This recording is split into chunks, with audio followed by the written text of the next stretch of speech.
Let's face it, one of the hardest things to deal with is realizing that someone just doesn't like you, and they're hiding it behind fake politeness and insincere smiles. It's tough, right? We've all been there, feeling like someone who seems friendly on the surface is secretly rooting for us to fail. But if we don't recognize the signs, we end up wasting time and energy on people who will never truly have our back. In this video, I'm going to break down the subtle, sneaky ways people show their true feelings while trying to cover it up. Watch till the end to discover how to spot these behaviors and how to protect your energy. 1. They joke about your flaws, but it's no joke. You know that one person who always seems to find a way to laugh at your expense? We all do. They're the ones who disguise their digs as just jokes. They'll joke about how you dress, the way you talk, or even how you handle your work. At first, it seems innocent enough, right? A little teasing here and there can't hurt. But when the jokes keep happening and they're always about your so-called flaws, that's when you need to stop and think. I once had a friend who constantly made jokes about how messy I was, always poking fun at how disorganized my workspace looked. It was funny the first few times, but then it became clear that the jokes weren't just for laughs. There was something deeper there, a hidden agenda to undermine my confidence.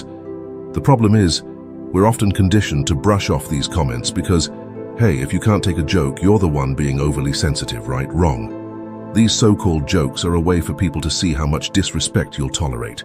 It's a form of control, allowing them to keep you feeling small while they maintain the upper hand. The more you laugh it off, the more they'll push. But here's the deal. You don't have to stand for it. When the line gets crossed, it's not about being too sensitive. It's about standing up for yourself. You deserve friends who lift you up, not ones who feel the need to knock you down to feel better about themselves. True friends don't need to highlight your flaws to get a laugh. They'll laugh with you, not at you. So, next time you feel like someone's joke is more than just a playful jab, trust your gut. Your self-respect is worth way more than keeping the peace with someone who enjoys making you the punchline. So 2, the compliment that isn't really a compliment. Has anyone ever given you a compliment that left you feeling a little confused, maybe even a bit insulted? Like, they say something nice, but then there's that sneaky twist at the end that just makes it feel wrong. Yeah, that's not in your head. Backhanded compliments are real, and they can mess with you more than you think. I remember sharing a project I'd worked really hard on with some colleagues. I was feeling pretty good about it, and one of them said, "Wow, this is really good for someone like you." Ouch, right? On the surface, it seemed like they were praising my work, but those last 4 words just took the wind out of my sails. Was I not supposed to be capable of doing something good?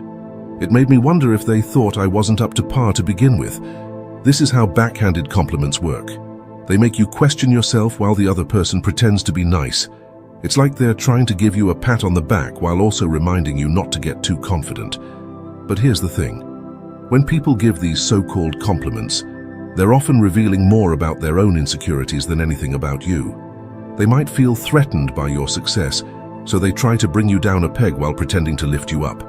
So what do you do when someone hits you with one of these compliments? Don't just let it slide. Ask them, what did you mean by that?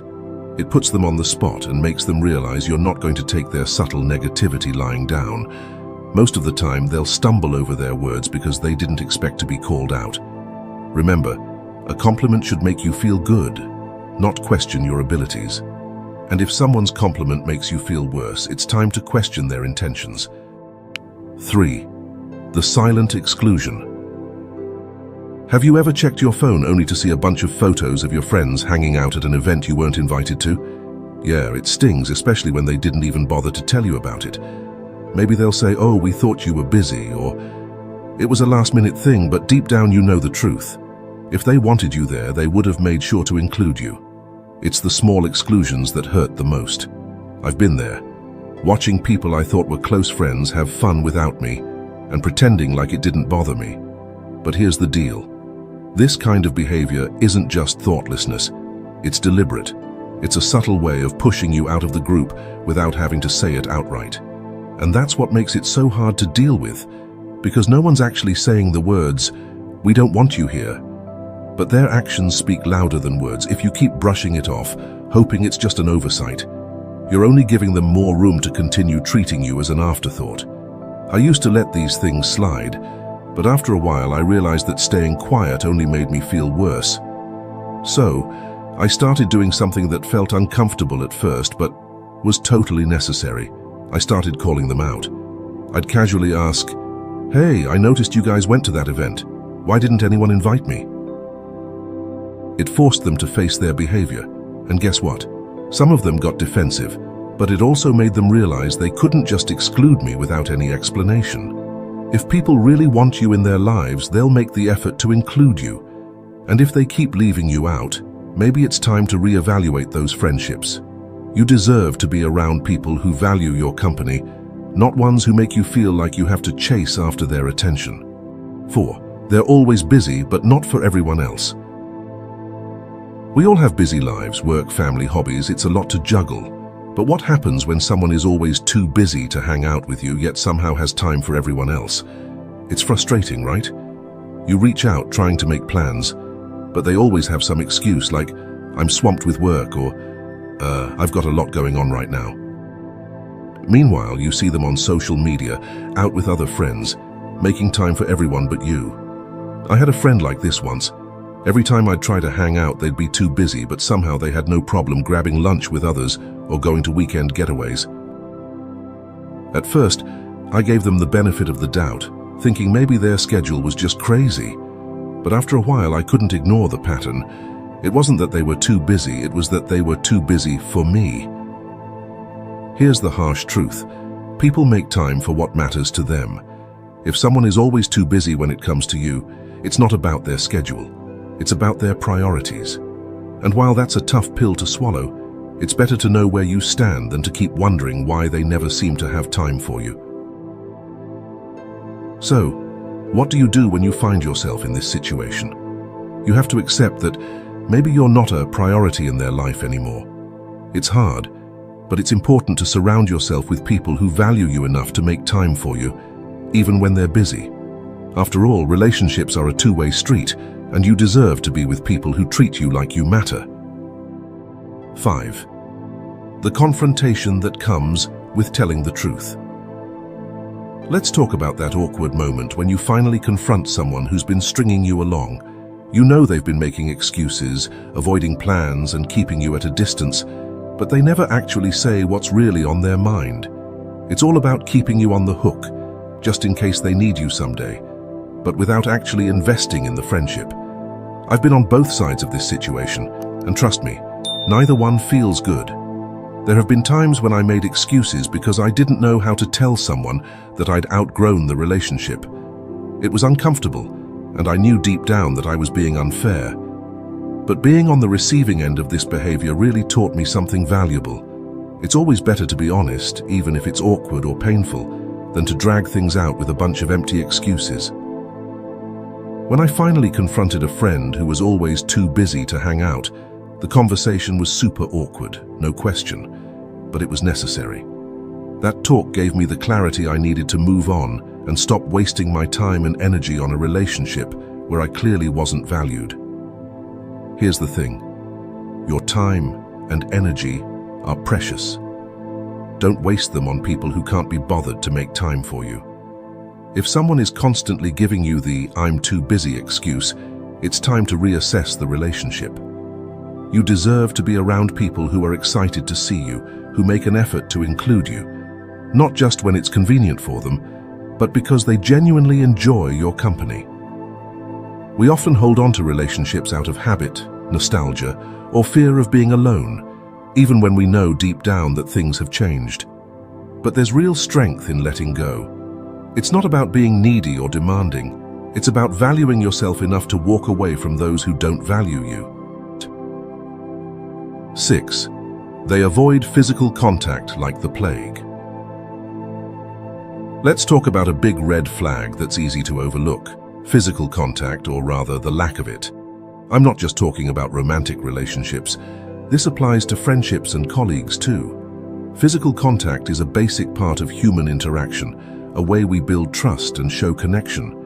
So what does it mean when someone goes out of their way to avoid even casual physical contact, like a handshake or a friendly pat on the back? Unfortunately, it's usually not a good sign. It's a subtle but clear message that they're uncomfortable around you, and it's something you should definitely pay attention to. I had a colleague once who seemed to flinch every time I reached out for a handshake. At first, I thought I was imagining things, but then I noticed they were totally fine with everyone else. It wasn't long before I realized that their avoidance of physical contact wasn't just a quirky personality trait, it was a deliberate effort to keep me at a distance. Physical contact is a natural part of human connection, and when someone consistently avoids it, they're not just avoiding touch, they're avoiding closeness, vulnerability, and trust. Now, I'm not saying that everyone has to be touchy-feely, but when someone is selective about who they're comfortable with, and you're the one they're avoiding, it's a red flag that something's off in the relationship. Think about it.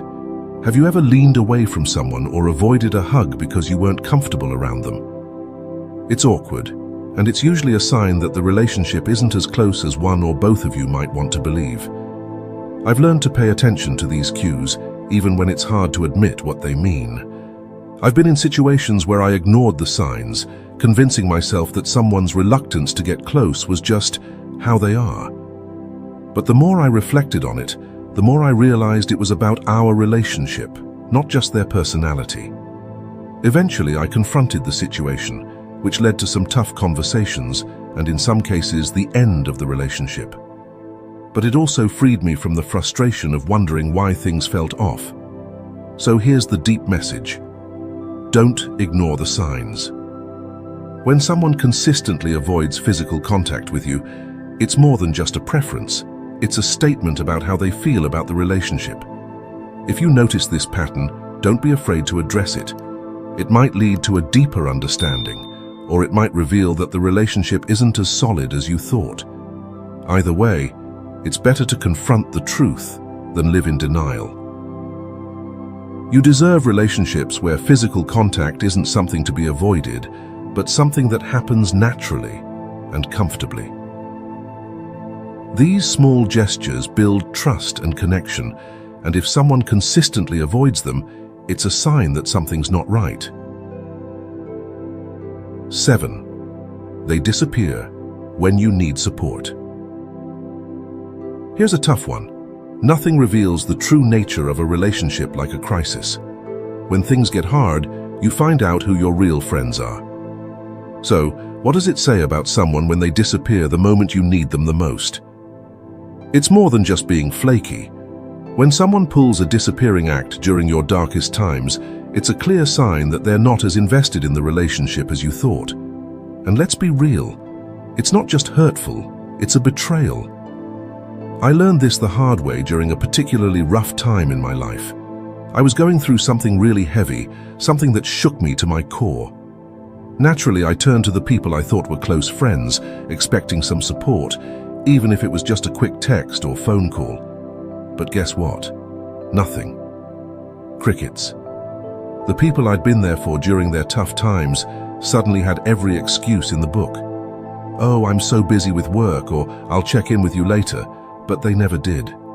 It was a brutal wake-up call. I realized that while I'd been there for them in their moments of crisis, they couldn't be bothered to return the favor. Here's the harsh truth. A lot of people will be there for the good times, to party and celebrate with you, but when things get real, they disappear. It's easier for them to ghost you than to deal with your pain or discomfort.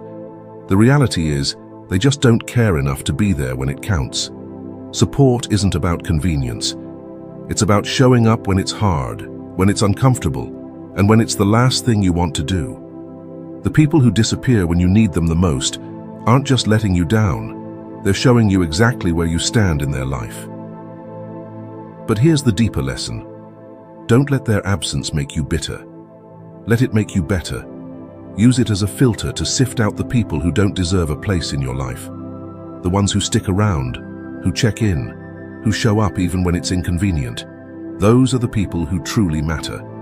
And those are the relationships worth nurturing and cherishing. In the end, life's too short to invest in fair-weather friends. Surround yourself with people who will stand by you in the storm, not just bask in the sunshine. Because when you find those rare individuals who stick around when the chips are down, you've found something truly worth holding on to. Conclusion. It's never easy to realize that someone in your life might not like you as much as they pretend to. But recognizing the signs is the first step to protecting your energy and surrounding yourself with people who genuinely care about you.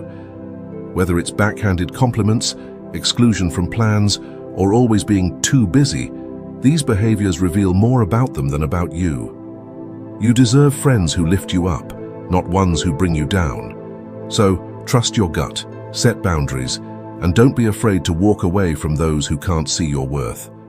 Life's too short to settle for anything less than real, supportive relationships.